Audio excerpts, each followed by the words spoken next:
If you're anything like me, living in the city but pining over the lifestyles of creators like the Cottage Fairy and Mother the Mountain, you've probably had moments where you just kind of feel like, I don't know, a pile of poop. This project all started with a good old-fashioned YouTube rabbit hole. It really piqued my interest, all these creative ways that you could build a natural home. Finally, add into the mix an unsolicited article on Facebook that I actually adored. After seeing this artist's work, I just knew I had to create one of my own.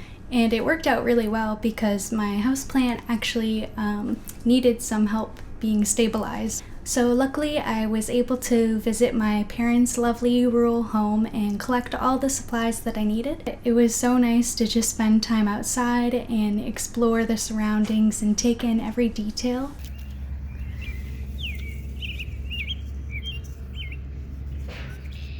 My mom's garden was perfect for finding these tiny little pebbles, and I actually found a lot of tiny snail shells, but I just took one because I thought it would look really cute as the door handle. There was also a bigger shell that I found, and I made sure there were no snails inside, and I thought this would be great for the chimney. Anyways, it was a bit of a struggle to find the right stick to be able to hold the house. These all seem pretty straight. What about over there? Straight those. Okay, let's see what we got. And this was my face when I finally found it. So originally I was thinking this Y, but it might be a little too big, so I might do this guy. And then maybe I can put the tree swing up here. Now I just have to think about taking this home to Toronto on the train or bus.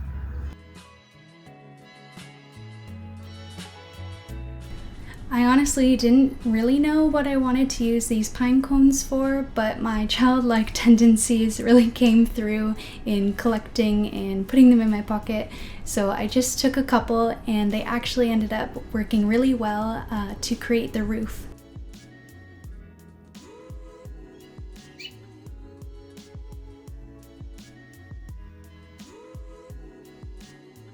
Actually putting all the pieces together, I had sort of a vague idea how to do it.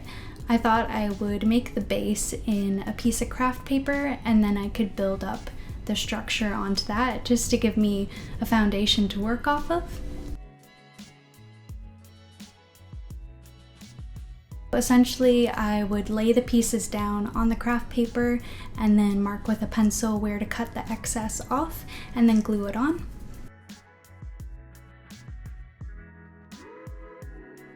I had the idea of using the X-Acto knife or razor to add wood grains to the popsicle sticks, and I think it turned out really cool, especially when I ended up dyeing the popsicle sticks brown and red. It really made the wood grains stand out more.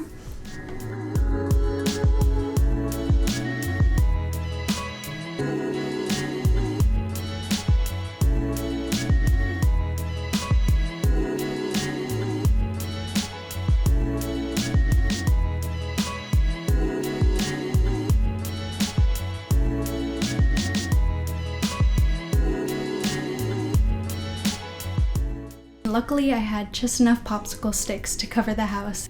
You may want to use a glue gun for this. I decided not to because I find it gets really stringy, and when working with tiny pieces you can burn your fingers. So I ended up using this white glue that I have. It's neutral pH, which means that it's not acidic and it won't eat away at the paper. I did have a really hard time getting the glue out of the bottle, so I just ended up doing it the good old-fashioned way, like at daycare with a popsicle stick. This glue is actually very surprising. I wasn't expecting it to hold so well, and it's great that it dries fast.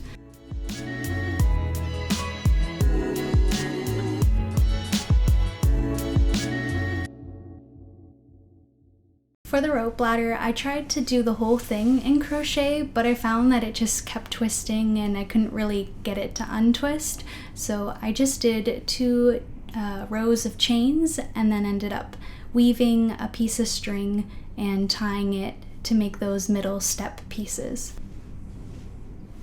For the windows, I probably should have drew out my house beforehand when the craft paper was flat and then cut out the windows, but you know, you live and you learn.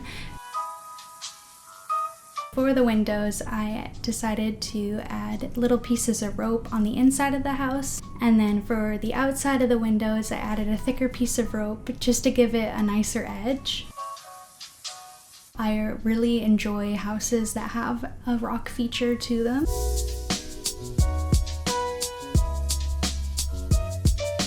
Putting these together, it was a bit tricky, but it was so satisfying when you found rocks that went really well together. The last piece of this tree house, I had to do the roof, but I didn't really know what I was gonna do. So I ended up picking apart the pine cone pieces and then layering them on top of each other, just like you would with regular roofing tiles.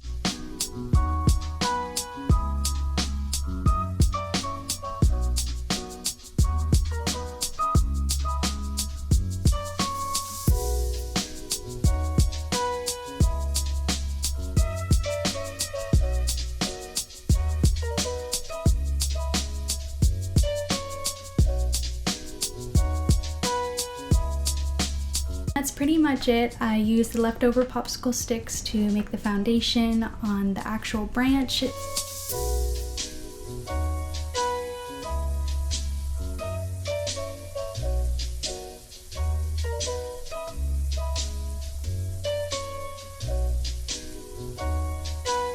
For the leftover rocks, I just put them in a little circle around the branch. I also had some straw that I added to the bottom of the house because I thought it looked like a little bird's nest.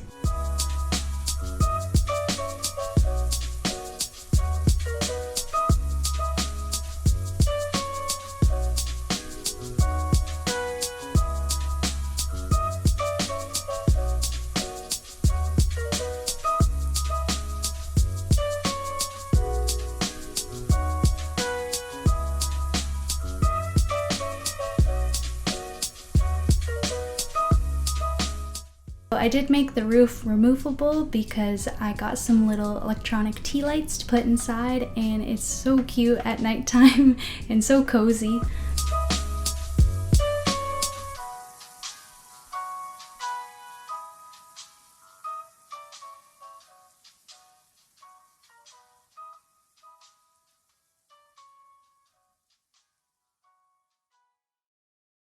There are 5 things that I'll quickly go through, things that I would have liked to done differently. The first one is that I think the roof could be a bit more seamless. I do like that I'm able to easily take it on and off, but there's kind of a gap and you can see it glowing through when the tea light's on. The next thing is that I would love to add a little fairy figurine or miniature to the tree swing, but I'm having a really hard time finding a fairy that isn't R-rated or just creepy.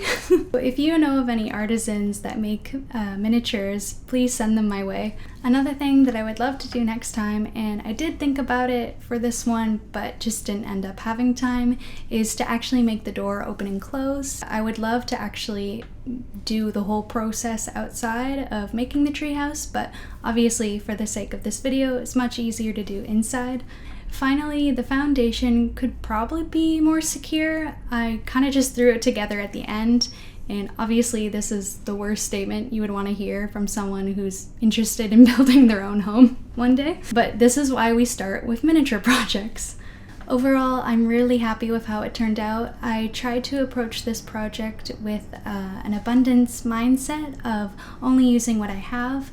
Really, the only thing that I got was the little tea lights, and obviously it'd be more eco-friendly to use real candles, but there's already been one fire in our building. I don't think we need another. If you're new to Poppysmicks, we go on adventures together every Friday, learning and creating artwork about the natural world.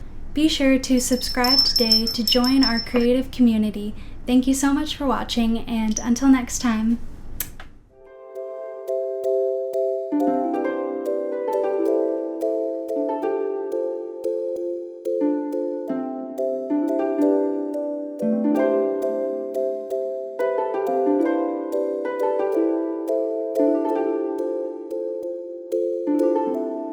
Thank you.